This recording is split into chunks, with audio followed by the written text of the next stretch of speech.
Hare Nama Hare Nama eva kevalam Kalo nasteva nasteva nasteva gatiranyatan Hare Nama Hare Nama eva kevalam Kalo nasteva nasteva nasteva gatiranyatan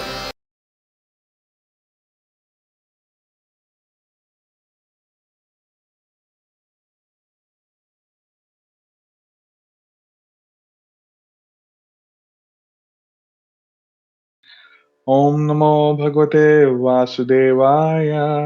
ओम नमो भगवते वासुदेवाय। ओम नमो भगवते वासुदेवाय। ओम अज्ञानतिमिरस्य ज्ञानाञ्जनशलाकया चक्षुरुन्मिलितं येन तस्मै श्रीगुरवे नमः। ओम श्री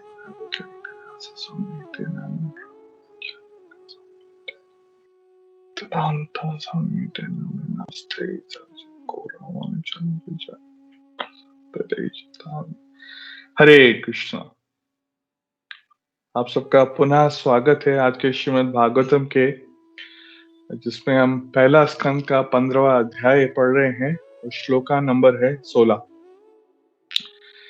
हम श्लोका की बढ़ने की से पहले थोड़ा सा ये समझने की कोशिश करते हैं कि हम अभी किस स्थान पे हैं, अभी क्या हुआ है। बहुत छोटा सा संक्षेप रिकैप लेंगे। ये अगर चैप्टर ही हम देखें तो ये बहुत ही अद्भुत है। स्पेशली अगर मैं अपने जीवन की बात करूं या जो भक्त बनने की कोशिश कर रहा है, आगे भक्ति में बढ़ने की कोशिश कर रहे हैं, तो उसके जीवन के लिए चैप्टर बहुत महत्वपूर्ण है। ये अध्याय बहुत महत्वपूर्ण है। तो यहाँ पे देख रहे हैं जो अर्जुन है युधिष्ठिर महाराज को संबोधित कर रहे हैं, उनके एक बहुत महत्वपूर्ण प्रश्नों का उत्तर देने की कोशिश कर रहे हैं जो पिछले अध्याय में पूछे गए थे। बिकॉज बहुत समय से अर्जुन कहीं नदारद थे और जाकर जब उपस्थित होते हैं, जो अर्जुन जो हमेशा गांडीवधारी एकदम होता है कि बहुत बड़ा पावरफुल इंसान जो है वो आते ही उसके प्रेजेंस से ही पता लग जाता है कि बहुत बड़ी हस्ती आ गए हैं। तो जब वो उपस्थित हुए बहुत विलंब के बाद, तो बिल्कुल अपनी स्थिति में बिल्कुल वो ठीक नहीं थे। तो वहां पे जिस महाराज ने उनसे एक प्रश्न पूछा था कि ऐसा क्यों लग रहा है तुम बिल्कुल जो खाली हो गए हो, लगता है कि तुमने अपना कोई सबसे प्रिय मित्र खो दिया है। क्या तुमने कृष्ण को खो दिया? कृष्ण तुम्हारे साथ नहीं है? ओ मेरे भ्राता अर्जुन, मुझे तो इसके अलावा और कोई कारण नजर नहीं आता है कि तुम इतना डिजेक्टेड क्यों फील कर रहे हो, इतने परास्त क्यों नजर आ रहे हो। तो सूत गोस्वामी ने जो पूरा इसका जो अनुवाद जो 15वें अध्याय पे दिया है, तो वो बता रहे हैं कि अर्जुन महाराज युधिष्ठिर को किस तरह से उसका उनका एक भाई छोटा जो अनुज होके किस तरह उनको उनका उनके अंदर वार्तालाप होता है, किस तरह वो रिप्लाई करते हैं। कि उन्होंने वो देखते हैं कि आज तक कि वो जब कृष्ण चले गए हैं, तो उनके अंदर अर्जुन एक भक्त के अंदर जो अपने भगवान से बिछड़ रहा है, या अगर आज मैं अपनी भक्ति में अगर गिर रहा हूं, तो मेरे अंदर कैसे भाव कैसे प्रकट होते हैं। युधिष्ठिर महाराज के आगे हम देखेंगे, बताते कि जैसे उन्हें पता लगता है कि कृष्ण चले गए हैं, तो उनको कुछ भी सुध-बुध नहीं रहती, उनको सिर्फ जाने का होता है। तो गोस्वामी यहाँ पे पॉइंट आउट कर रहे हैं कि कृष्ण भगवान जो आए थे, वो बिल्कुल उनका सीमित काल का उनका फिक्स था। उनका आना जाना, उनका पूरा खत्म हो जाना, उनके उनके परिवार का, युधिष्ठिर का। तो जैसे ही सुना, तो युधिष्ठिर महाराज सीधा सीधा एकदम जाने के लिए वो उठते हैं। तो यहीं पे जो है 15 अध्याय का शीर्षक भी देखे हम, जो है पांडवों का टाइमली रिटायरमेंट लेना। भगवान चैतन्य महाप्रभु चैतन्य चंद्रामृत बताते हैं कि वेदांत जो सूत्र है, वेदांत फिलॉसफी है, ये भगवान के मुख से ही बोली गई है। भगवान के नारायण जी के मुख से ही बोली गई है व्यासदेव के द्वारा। और वेदांत जो सूत्र हैं, उसमें जो सच्चाई जो सबसे बड़ी सच्चाई में है, वो हमें वैदिक नॉलेज हमें बताती है उसमें सबसे बड़ा जो पहला जो सच है, जो हमारे लिए सबको जानना बहुत जरूरी है, अध्यात्म ब्रह्म जिज्ञासा, कि ये वक्त आ चुका है कि हम परम सत्य को जाने। ये शरीर से जो हम हमेशा जुड़े रहते हैं, उससे हम आगे चले। जो ये मानव शरीर मिला है हमें, उसका सदुपयोग करें और ब्रह्म रियलाइजेशन की तरफ आगे बढ़े। तो जैसे ही युधिष्ठिर महाराज को पता चला, पांडवों को पता चला कि भगवान श्री कृष्ण यहाँ से चले गए हैं, तो उसी वक्त आगे हम देखेंगे, आने वाले वर्षों में देखेंगे युधिष्ठिर महाराज कैसे वापस जाने की एकदम तैयारी करते हैं। ये अध्याय बहुत इंपॉर्टेंट है। हमें मानव शरीर मिला हुआ है, हमें कृष्ण भावनामृत मिली है, श्रील प्रभुपाद की कृपा मिली है, तो क्या हम शरीर का पूरा सदुपयोग कर पा रहे हैं कि ये एक भक्त के जीवन में बहुत इंपॉर्टेंट है। क्योंकि उनको भी मालूम था कि पांडवों को मालूम था कि हमारा तो इस दुनिया में धरती पे आने का और कोई मिशन है नहीं।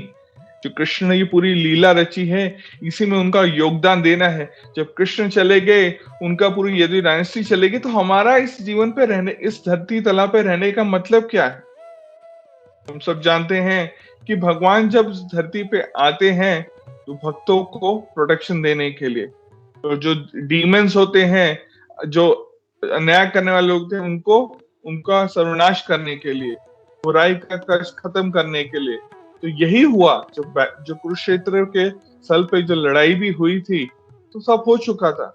हमारा युधिष्ठिर भी को राज्य मिल चुका था। तो महाराज, तो भगवान का, कृष्ण का जो कार्य है पूर्ण हो चुका था। उनका रहने का मतलब नहीं था। तो इसलिए वो वापस चले, बिकॉज उन्होंने डीमंस को भेज दिया है। उनके जितने एसोसिएट्स थे, उनके जो परिवार थे, पूरी रचना हुई, साथ से चले गए। अब बारी थी पांडवों की, जो भी उनके इंटरनल एसोसिएट्स हैं, बिकॉज लीला के तहत वो आए थे, तो अब उनका भी जाने का समय आ चुका है। तो यही हम भगवद गीता के चौथे अध्याय के 7वें और 8वें श्लोक में देखते हैं। तो भगवान बताते हैं हमें, यदा यदा ही धर्मस्य ग्लानिर्भवत भारत, जब भी धर्म का पतन होगा तो मैं आऊंगा और रिलीजन को वापस उठाने के लिए आऊंगा। फिर परित्राणाय साधुनाम विनाशाय च दुष्कृताम, तो डीमंस का मैं सर्वनाश करने के लिए, और जो मेरे भक्त हैं उनका उद्धार करने के लिए, और रिलीजन को दोबारा एस्टैब्लिश करने के लिए मैं हर युग में आऊंगा। तो उस युग में आ चुके थे भगवान। तो मतलब अब उनका कार्य समाप्त हुआ, तो वो जाने के लिए एक जादू की तरह छड़ी घुमाई, पूरा उनका काल जो था, जो उनका कार्य था, खत्म हुआ, वो निकल दिए। और आगे ये भी मालूम था पांडवों को, अगर जब तक वो नहीं जाएंगे भगवान से, जैसे लीला जो शुरू हुई है, तो कली युग आगे कैसे बढ़ेगा? जब इतने बड़े धर्मात्मा धरती पे बैठेंगे तो आगे कैसे होगा? तो यही जो कारण है, जो अर्जुन अपने हृदय में भी बहुत कुंठा लेके बैठा है। तो वो बोलता है, अब हम 16वें श्लोक को पढ़ रहे हैं, यद्दोषुमा प्राहीतम गुरु भीष्म कर्णा नप्तर्तिगतशल्या सेन्धवा पहालिखाध्या अस्त्राण्यमोगा महिमानि निरूपितानि न पुष्पशुर् नरहरिदासम इवा असुरानी। अनुवाद है प्रभुपाद के शिष्यों द्वारा, श्रील प्रभुपाद द्वारा। Great generals like Bhishma, Drona, Karna, Bhurishrava, Sushama, Shalya, Jayadratha, Bahalika, all directed their invincible weapons against, but by his Lord Krishna's grace, they could even touch a hair on my head. Similarly, Prahlad Maharaj, the supreme devotee of Lord Nrsimhadev, was unaffected by the weapons the demons used against me. यहाँ अर्जुन, जो जब वो कौरवों से लड़ने से पहले वो बता रहे थे, जब उनकी लड़ाई हुई, लड़ने से पहले नहीं, तो उसमें वहां पे भीष्म थे, द्रोण थे, कर्ण थे, वृषवा था, सुषमा था, शल्य था, जयद्रथ था, भालिका था, जो बहुत महान योद्धाओं में आते हैं। उनकी जो ताकत के हर तरफ लोहा माना जाता था, और वो सब उस कुरुक्षेत्र के मैदान पे अर्जुन की ओर हर तरफ से तीर चला रहे थे, बट अर्जुन कहते हैं मेरा एक बाल भी बांका नहीं हुआ। वो कैसे नहीं हुआ? कि भगवान श्री कृष्ण जो उनके परम मित्र थे, उनकी उन्हें कृपा प्रदान थी। ये उसी तरह है जो प्रहलाद महाराज है, भगवान नरसिंहदेव के बहुत प्रिय भक्त हैं, और उनके पिता हिरण्याक्ष, हिरण्यकशिपु, जो उनको हर वक्त मारना चाहते थे, कितनी बार उन पे प्रहार किया, बट उनका भी बाल बांका नहीं कर सके। तो यहाँ पे हम तथ्य को अगर समझें तो अर्जुन बार बार बता रहे हैं, और पिछले श्लोकों में भी आप पढ़ते आए हैं, तो बता रहे भगवान का धन्यवाद करते बता रहे किस तरह भगवान ने मेरे अंदर मुझे योग्यता प्रदान करी, मुझे किस तरह ताकत दी, मुझे किस तरह प्रोटेक्ट किया, और मेरे भाइयों को भी, पूरे पांडव परिवार को प्रोटेक्ट किया। अपने प्रेम जो उनके हृदय में भगवान के लिए प्रेम बसा हुआ है, तो इन श्लोकों से, पिछले श्लोकों से हम पढ़ते आ रहे हैं, वो बता रहे हैं कि भगवान के साथ कितनी कितनी प्यारी प्यारी, मन को मोहने वाली, हमारे जीवन को बदलने वाली जो है ये रस भरी पूरी लीलाएं हुई हैं। तो मैं कृष्ण के बिना मैं कैसे जीऊं? तो मेरा यहाँ पे रहने का कोई मतलब नहीं है। अर्जुन बिल्कुल खत्म हो चुके थे। श्री सुत गोस्वामी बार बार इस चीज पे चर्चा कर रहे थे पीछे भी, कि अब वो अर्जुन किसी तरह से यहाँ पे रहना नहीं चाहते थे, बट वो हर पल भगवान को याद कर रहे हैं। तो यहाँ पे भी जैसे श्रील प्रभुपाद बिल्कुल क्लियरली बता रहे हैं, जो बड़े बड़े इसके अगर हम परपट में जाते हैं, तो मेन कर्ण का, अर्जुन का पूरा उसमें उन्होंने, और काफी जो जयद्रथ, भूर्श्वा, इन सब के बारे में बताते हैं कि कितने शक्तिशाली थे, बट उनकी शक्ति का हमेशा जो है दुरुपयोग करने के लिए हमेशा तत्पर रहते थे। उन्होंने कुरुओं का साथ दिया। अर्जुन पांडवों के वो अगेंस्ट में गए थे, तो वो भगवान का शरण नहीं लेना चाह रहे थे। जितनी भी शक्ति मिली, एंड में वो धरास्त परास्त हुए और अर्जुन द्वारा वो मारे गए। और यही है जो श्रीमद् भागवतम की कृपा से, भगवान के कथनों से हमें पता लगता है, जो जो भक्त है, अब यहाँ प्रहलाद महाराज के जैसे कथन आया, उसका क्या क्या था, बचपन से जब से वो पैदा हो, 5 साल की इतने कोमल उम्र में वो भगवान का जो भक्त बन गया था। उसका पिता जो है, जिससे जो है देवी देवता भी कांपते थे, सारे तो तीनों लोकों में सभी लोग कांपते थे, वो प्रहलाद महाराज के पीछे पड़ गए थे कि किसी भी तरीके से इसे माने। वो खुद को भगवान समझ रहे थे, विष्णु को कुछ नहीं मानते थे, और मेरा बेटा विष्णु का भक्त कैसे हो सकता है? उनके जीवन की सबसे बड़ी समस्या बन गई थी। उनको ये खुशी नहीं थी कि मेरे घर में कोई भक्त आया है, पर उनके घर यही दिक्कत थी कि ये भक्त कैसे बन गया है। तो वहीं प्रहलाद महाराज जो थे, बिल्कुल क्लियरली अपने आप को दिखा रहे हैं कि कुछ फर्क नहीं पड़ता है, चाहे धरती हिले या आकाश हिले, या सर्दी हो या गर्मी हो, मेरे पिता मुझे जिंदा मारना चाहते हैं, मैं तो आराम से रह सकता हूँ, मुझे दुनिया की सबसे बड़ी धन दौलत मिल सकती है, पर नहीं, मैं सिर्फ भगवान के नाम की, भगवान के चिंतन की मैं सिर्फ शरण लूंगा, वही मेरा जीवन का लक्ष्य है। यही भक्त की परिभाषा भी होनी चाहिए कि वो हमेशा सिर्फ भगवान पे चिंतन और मनन रखता है। तो प्रहलाद महाराज को भी है कि जितनी बार भी हिरण्यकशिपु ने प्रहलाद महाराज को मारने की कोशिश, हमेशा विफल रहे। एंड में हम कहानी हर कोई अच्छे से जानता है कि किस तरह फिर नरसिंह भगवान प्रकट हुए भक्त के आवेदन पर, और उन्होंने हिरण्यकशिपु का संहार किया और अपने भक्त प्रहलाद को अपनी कृपा प्रदान करी। तो ये होता है भगवान और भक्त का आदान प्रदान।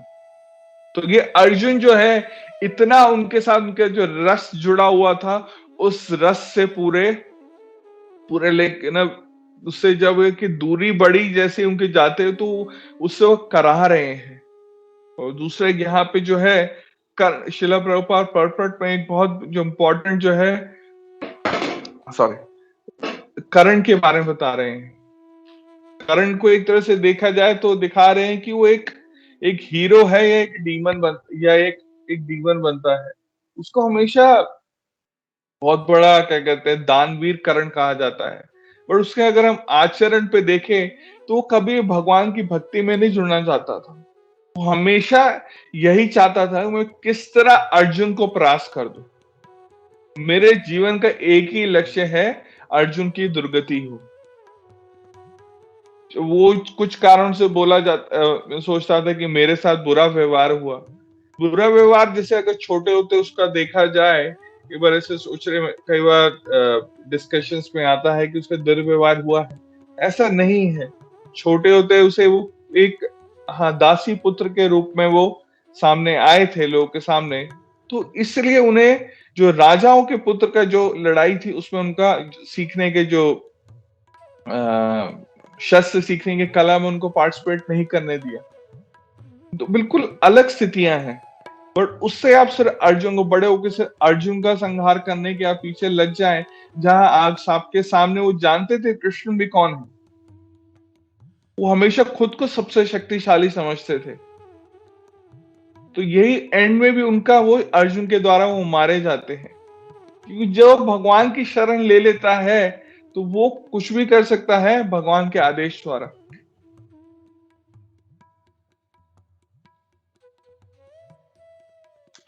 बिकॉज भगवान बताते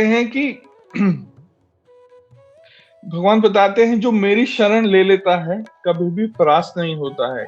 ये कहा भगवद गीता के 9वें अध्याय के 31वें श्लोक में, कौन्तेय प्रतिजानाहि नामे भक्त्या प्रणश्यति, he quickly becomes righteous and attains lasting peace। और son of Kunti declare it boldly कि मेरा जो भक्त है, जो मेरी शरण ले लेता है, उसको मोक्ष प्राप्त होता है और उसका कभी पतन नहीं होता है। अब यहाँ पे पतन से हम मतलब कुछ ही समझे, इसका ये मतलब नहीं है ये जो हमारा शरीर है ये कभी खत्म नहीं होगा। ये सबसे अगर हमारे मन में भी आजकल आएगा, हम 2-3 सालों से हम ये कोरोना की चपेट में हैं और हम नॉर्मल भी देखते हैं कई बार भक्त भी मारे जाते हैं बहुत बुरी तरीके से, कभी एक्सीडेंट हो जाता है या उनको को बीमारी लग जाती है। बट भगवान ये नहीं कह रहे हैं कि कर्मों का योग नहीं चलेगा। जो फिजिकल बॉडी मिली है, जन्म हुआ है, तो मृत्यु तो आनी है। बट बुरा क्या है, पतन क्या है? पतन ये नहीं है कि शरीर खत्म हो गया या शरीर को कोई बीमारी लग गई, बट उस स्थिति में क्या वो भगवान का मनन कर पाया, चिंतन कर पाया कि नहीं, नाम ले पाया कि नहीं, वो पतन है। अगर वो ले पा रहा है हर एक सिचुएशन में और अंत काल में भगवान का चिंतन करते हुए भगवत धाम जा पा रहे हैं, तो भगवान का कथन कुल सत्य है। बिकॉज अल्टीमेटली तो कोई रिलेशन हमारे साथ नहीं रहने वाला। जब हम ये आत्मा जो है, जीवात्मा शरीर छोड़ती है, साथ में जो है हमारे जो कर्म ही है, भगवान का चिंतन ही है, या हम कुछ बुरा चिंतन, वही साथ जाता है। भगवान का चिंतन है, भगवान के अंदर मन लगा हुआ, तो हम दोबारा भगवत धाम जा सकते हैं। कर्मों से बंधन, हम शरीर के बारे में सोचते, परिवार के बारे में सोचते रहेंगे, फिर एक क्यों नहीं लेंगे जैसे से हमने कर्म किए हैं। बट शरीर तो खत्म हो जाएगा, अभी के जो हमारे रिश्ते नाते हैं वो सब खत्म हो जाएंगे। तो ये हमारे लिए भक्त, हमारे लिए बहुत सोचना बहुत जरूरी है कि हम किस रास्ते पे जा रहे हैं। रिश्ते जो हैं ये सब यहीं पे देखा, हम एक सुई भी नहीं लेके जा सकते हैं, क्योंकि भगवान साफ बोलते हैं क्योंकि हमें भगवान की सुननी है। अगर भगवद गीता के 18वें अध्याय के 67वें श्लोक में देखते हैं तो भगवान साफ बोलते हैं, सरधाम परित्यज्य माम एकम शरणम व्रजा। हर तरह का धर्म छोड़ दीजिए, सिर्फ मेरी शरण लीजिए, मैं तुम्हें मोक्ष प्रदान करूंगा और तुम्हारे जो सारे पाप भी खत्म हो जाएंगे। तुम्हें डरने की कोई जरूरत नहीं है। अरे LIC भी एक से एक दिन हो सकता है कंपनी बंद हो जाए, पर भगवान के जो कथन है भगवद गीता में लिखे स्पष्ट हैं। वो 5000 साल पहले भी थी, अभी कोई कंपनी नहीं है 100-200 साल से पुरानी, पर भगवान की गीता जो है पुनः जो लिखी गई है, 5000 पुरानी नहीं है, पुनः पुनः लिखी गई है सेम शब्दों से। तो हम जानते हैं भगवद गीता के द्वारा कि सबसे पहले भगवान ने मनु को बोली थी, सूर्य भगवान को बोली थी, और फिर से दोबारा चलते चलते हमारे पास आई। और भगवान अपने भक्तों का कितना ध्यान रखते हैं, जो बोल रहे हैं डरने की जरूरत नहीं है। अगर हम भागवतम भी पढ़ पा रहे हैं तो ये भगवान की असीम कृपा ही है। परीक्षित महाराज तो उत्तरा के गर्भ में थे, वो तो बिल्कुल खत्म हो चुके थे, उन पे ब्रह्मास्त्र छोड़ा गया था, पर भगवान की कृपा थी, उनको फिर से शरीर मिला है कि ब्रह्मास्त्र से उनका शरीर जल जाता है, सिर्फ जीवात्मा अंदर रह जाती है, उनको पुनः शरीर मिलता है और भगवान के वो दर्शन करते हैं। और बाद में जो है हम जानते हैं किस तरह शरीर छोड़ने से पहले वो भागवतम का पूरा सुत गोस्वामी की कृपा से पूरा श्रवण करते हैं, और आज हम भागवतम पूरी तरह पढ़ पा रहे हैं। अगर भगवान ने परीक्षित महाराज को नहीं बचाया होता तो आज हम भागवत में शायद ना पढ़ पा रहे होते, श्रील प्रभुपाद की कृपा हमें इस तरह ना मिल पा रही होती, हम कहीं कुछ और ही कर रहे होते।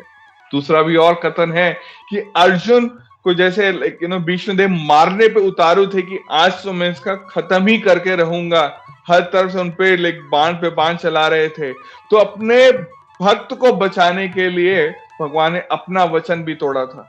एक वचन थोड़ा कि मेरे भक्त का पतन नहीं होगा, तो वो उतरते हैं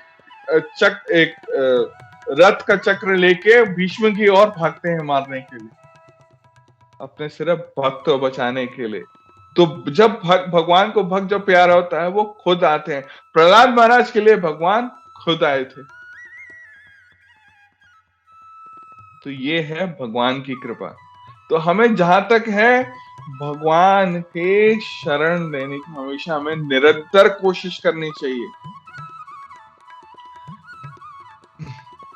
और हमारे जीवन में कई बार कठिनाइयां भी आ सकती हैं, तो हमें विचलित नहीं होना चाहिए क्योंकि मैं बोल रहा हूँ पर ये मुझे अपने जीवन में उतारना है। कई हर वक्त ऐसा नहीं कि हम भक्ति में आते हैं, हमारे इंश्योरेंस जैसे मैंने पहले बताया शारीरिक स्तर पे तो है, हमें क्या कहते हैं कठिनाइयां देखने में लग सकती है बहुत आ रही है, और अगर हम भगवान का चिंतन जो हम करते जा रहे हैं, चिंतन करते जा रहे हैं, तो ये कठिनाइयां हमें ऐसे लगेंगी कि जैसे हम गुलाब के फूल सूंघ रहे हैं। जब बहुत बड़ा जो खड्डा बिल्कुल छोटा सा हो गया है, जैसे गाय के बछड़े का उसका जो पांव के जो हुफ होता है उतना, तो वो छोटा सा हो जाएगा, तो कष्ट भी वैसे ही लगेंगे। भगवान भगवद गीता में बोलते हैं कि हमेशा हमें टॉलरेंट होना चाहिए, तम तितिक्षा भारता, कि कभी भी सरकमस्टांसेस हमारे जिंदगी, कभी खुशी कभी गम आ सकता है, पर भक्त वही है जो हमेशा तो भगवान की शरण लेके रहता है।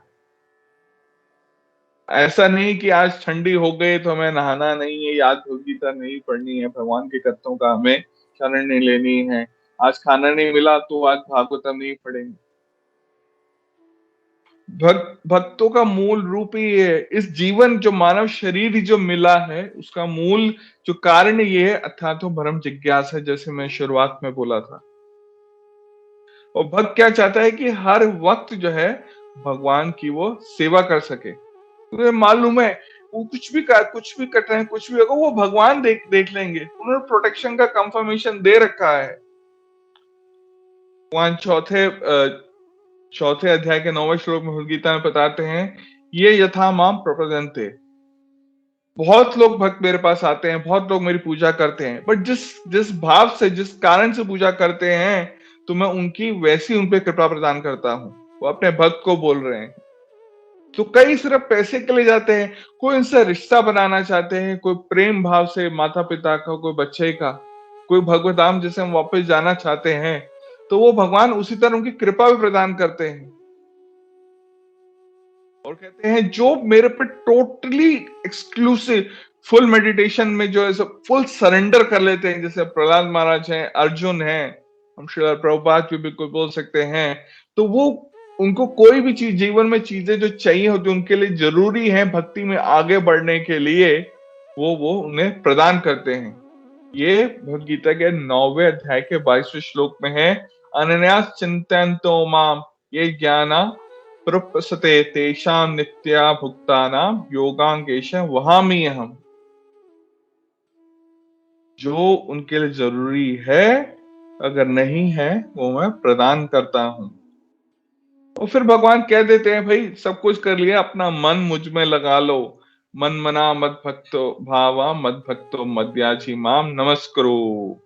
सिंपल सा मेथड भी बता दिया है, मनन करना है, कैसे करना है, मुझ पे मन लगाओ, भागवतम की शरण लीजिए, मेरे को नमस्कार करिए, बाकी तुम श्योरली मेरे पास आ जाओगे। तो फुल फ्लेज सॉल्यूशन भी दे दिया, सिस्टम पूरा क्लियर है, टेंशन नहीं लेने की नहीं है। तो भगवान इस तरह से हर तरीके से हमें फुल प्रूफ फॉर्मूला दिया है कि मेरा हमेशा चिंतन करते रहो, मनन करते रहो, प्रोसेस भी दे दिया है। इस कलयुग का हम महाप्रभु की कृपा से हमें प्रोसेस भी मिल चुका है। हरे कृष्ण महामंत्र का जप करना है। भौतिक जीवन है, जब तक हमारी सेवा है यहाँ पे करें, but end of the day उनसे अटैच नहीं होना है। कर्म हमें करने हैं, बट उनके फलों को अपने ऊपर के लिए नहीं लेना है कि आज मैं इतना पैसा बना लूं या मेरा घर बार बनेगा, मेरा परिवार, मेरा ये मेरा वो, मेरा यही रहेगा। मैं सिर्फ कृष्णा का हूँ। आज जो मेरा जीवन है भगवान के लिए है। आप चाहे उसे रखिए, चाहे उसे आप खत्म करिए, भगवान ये सब आप पे निर्भर करता है। मेरे जीवन का एक ही लक्ष्य है, ये मेरे जो कर्म योनि से मुझे शरीर मिला है, मेरी सेवाएं जो लिखी हैं वो मैं करूंगा। तो अगर हम अर्जुन और बाकी पांडवों का भी देखें जीवन, वो गृहस्थ भी रहे, पुत्र भी ब्रह्मचारी की तरह भी रहे, उनके जो जो जीवन के कार्य थे वो गृहस्थ जीवन में उन्होंने किए, बट उनका मालूम है कि भगवान चले गए हैं, हमारे जीवन के कारण जो है पूरे हो चुके हैं। अब जो है था तो ब्रह्म जिज्ञासा, अब सिर्फ वापस जाने का रास्ता देखना। आगे वाले श्लोकों में आप पढ़ेंगे, पर मूल स्थल वही है कि मैं हाईएस्ट ट्रुथ को जानना बहुत जरूरी है। और उस हाईएस्ट ट्रुथ के पथ पर चलते चलते कई बार बहुत पहाड़ियां भी आएंगी, कांटे की झाड़ियां भी आएंगी, बट भगवान आपकी हमेशा रक्षा करते हैं, आपको हाथ पकड़ के भी लेके जाएंगे। श्रील प्रभुपाद से एक बार पूछा गया कि हम तो जब शुरुआती के दिन थे कि भक्त बहुत विचलित रहते थे कि हम तो मलीच हैं, तो हम कैसे क्या कहते हैं इस पथ पे चल पाएंगे। तो प्रभुपाद बोलते थे ठीक है, पूरा नहीं कर सकते, 90% फॉलो करो। तो सब भक्त बहुत विचलित कि हम तो नहीं कर पाएंगे 90%, हमें तो कुछ भी नहीं आता है इस पथ के बारे में, हम तो बहुत ही पतित हैं। तो प्रभुपाद करते करते 80, 70, 50 तक आ गए। सब भी कोई भक्त खुश नहीं हो पा रहे, असमंजस में थे कि क्या हम कर पाएंगे कि नहीं। तो श्रील प्रभुपाद बोलते हैं सिर्फ मेरी धोती पकड़ लेना, मैं तुम्हें बैक डोर से एंट्री करा दूंगा। इसका मतलब ये नहीं कि उन्हें भक्ति करने से मना किया कि तुम्हें 16 माला नहीं जपनी है, 4 नियमों का पालन नहीं करना है।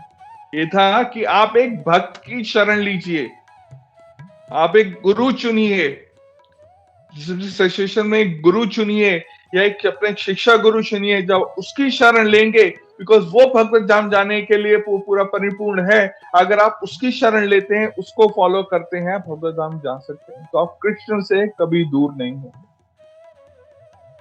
यहाँ पे मैं समाप्त करने से पहले एक और कथा मुझे मन में आ रही है, मैं आपसे शेयर करना चाहूंगा। एक है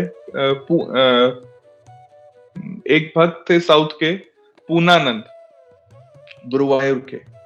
वो भी लेकिन भगवान के हमेशा दर्शन करने हमेशा ललाहित रहते थे। एडवांस एज में थे, 50-60 साल के हो चुके थे, पर फिर भी होता था कि मैं कैसे निरंतर भगवान के मैं दर्शन करने जा सकूं। ये बहुत पुरानी कथा है। तो वो सुबह सुबह 2-2:30 बजे से निकलते थे, आए थे गुरुवायूर में, भगवान के मुझे दर्शन करने हैं, दूर से आ रहे थे। और रास्ता था ऐसा जंगलों से भरा था कि लोग दिन में भी वहां जाने से डरते थे। तो बट ये थे कि वो भगवान का मनन करते हुए, हाथ में श्रीमद् भागवतम लेते हुए और साथ में कुछ धन लेते हुए वहां से अपने घर से चल दिए कि मुझे सुबह सुबह भगवान के दर्शन करने हैं। तो जा रहे हैं, तो रास्ते में उन्हें डकैत घेर लेते हैं और आते उनको भला भुला कहना शुरू कर देते हैं, उन्हें मारना, फिजिकली भी मारना शुरू कर देते हैं और बोलते हैं हमें सब कुछ दे दो। तो वो उनको फटाफट उनके पास जितने भी पैसे थे उनको दे देते हैं, बट एक छोटी सी पोटली अपने पास रखते हैं। तो वो डकैत जो है बोलते ये भी दो हमें, कहते हैं ये मेरी श्रीमद् भागवतम है, मैं ये तुम्हें नहीं दे सकता हूँ। तो वो इस तरह श्रीमद् भागवतम कुछ नहीं है, वो डकैत जो कहते हैं वो बिल्कुल मानो उसको मारने के लिए जैसे खींचना शुरू करते हैं। तो पूर्णानंद तो ऐसे में ये नहीं कि मेरी भागदौड़ छोड़ दो, नहीं मेरे जीवन को छोड़ दो, वो सिर्फ भगवान का मनन कर लेते हैं, हरि हरि हरि हरि जपना शुरू कर देते हैं। तो देखते हैं तभी एक घोड़सवार मुंह पे पर्दा लगाए बहुत दूर से भागते हुए आता है और सारे डकैत को एकदम से मारता है और सारा उनका जो धन जो लिया होता है, जो भी चीजें लिए होते हैं, वापस पूर्णानंद को दिलवा देते हैं। और हाथ में एक उसमें उनकी एक अंगूठी भी होती है। तो ये बहुत खुश होते हैं पूर्णानंद और वो बोलते हैं, आप उनका परिचय मांगते हैं, कहते हैं मैं यहाँ के राजा का सेवक हूँ और मेरा ये धर्म है यहाँ प्रजा का ध्यान रखना, तो मुझे आपसे कुछ नहीं चाहिए। तो उनसे बहुत विनती करते हैं आप एटलीस्ट ये अंगूठी रख लीजिए। तो उनको अंगूठी पहना देते हैं और वहां से चले जाते हैं और उनका रास्ता भी बता देते हैं कि आप किस तरह मंदिर जल्दी पहुंच सकते हैं। तो हम मंदिर की तरफ वो चल देते हैं। तो वहां पे जाते हैं, अभी बहुत बहुत अर्ली मॉर्निंग है, 2:30 बजे हैं, दर्शन के लिए गए हुए हैं वहां पे। तो तभी वहां पे पुजारी बाहर आते हैं और बोलते हैं, हे पूर्णानंद पूर्णानंद, मुझे भगवान स्वप्न में आए थे और मुझे उन्होंने बोला आपके लिए संदेश दिया है कि जो मैंने अपने हाथ में अंगूठी पहनी हुई है वो मैं आपको दे दूं, मेरा भक्त जो आएगा उसको देने के लिए बोल रही है। तो वो जाते हैं, अभी दर्शन का पट खुला नहीं है। तो दर्शन का पट जैसे ही खोलते हैं तो भगवान के हाथ में वही अंगूठी होती है जो पूर्णानंद ने उस सैनिक को पहनाई थी। तो समझ जाते हैं कि भगवान मेरे को बचाने के लिए स्वयं आए थे। तो ये है कि भगवान, जब हम भगवान की शरण लेते हैं, भगवान अच्छे से जानते हैं कि ये मेरा भक्त है, उसे बचाना भी मेरा ही कर्तव्य है। तो वो ये नहीं सोचते हैं कि मैं राजा हूं, मैं किसी को भी भेज दूंगा। वो अपने भक्त के लिए स्वयं दिलचस्पी रखते हैं। इसी के साथ मैं आज की वाणी को यहीं विराम दूंगा। कुछ अगर त्रुटि रही तो मुझे क्षमा करें, कुछ यहाँ पे याद रखने के समझने के योग्य है तो सब गुरु आप भक्तों की ही कृपा से है। जो मैंने सुना है मैंने जस्ट रिपीट करने की कोशिश करी। हरे कृष्णा, दंडवत प्रणाम, जय श्रील प्रभुपाद। हरे कृष्णा, सत्यराज प्रभु। हरे कृष्णा पीयूष सॉरी पांचजन्य प्रभु जी, हरे कृष्णा, दंडवत प्रणाम प्रभु जी। बहुत अच्छा क्लास था, बहुत बहुत बहुत बढ़िया क्लास, जैसे माता जी ने भी बताया। और प्रभु जी आप जैसे बता रहे थे कि वो पूर्णानंद जी का एग्जाम्पल वो बहुत अच्छा था, कि जैसे आपने लेक्चर में भी बहुत बार बताया कि भगवान भक्त को बचाने के लिए खुद आते हैं। खुद मीन्स उसका एक ही रीजन है कि जो भक्त रहता है वो फुल्ली सरेंडर रहता है भगवान के। तो वो पॉइंट मुझे बहुत अच्छा लगा प्रभु जी। Thank you so much prabhu ji. Please keep coming and give your association. Hare Krishna. Thank you Rajpriya mata ji. Thank और प्रश्न नहीं है तो रश्मि माता जी, गोपी प्रभु और सभी उपस्थित भक्तों की आज्ञा से क्या मैं यहाँ से या प्रभु, थैंक यू वंस अगेन प्रभु। ऐसे ही आते रहिए, माता जी आपसे टच में रहेगी। तो आप आदेश देते रहिए प्रभु, हम सेवा करने की कोशिश करते रहेंगे। आदेश के साथ कृपा प्रदान करते रहिए। Thank you Prabhu. Thank you. कभी ट्रिप कीजिए तो हम फिर मिलते हैं, पर्सनली भी मिलते हैं। हरे कृष्ण। ओके प्रभु। वांछा कल्पतरुभ्यश्च कृपा सिंधुभ्यश्च अनंत कोटि वैष्णव प्रभुपाद की जय। इस्कॉन गुरु वृंद की जय। इस ग्रेस पंचजन्य प्रभु की जय। हरे कृष्ण।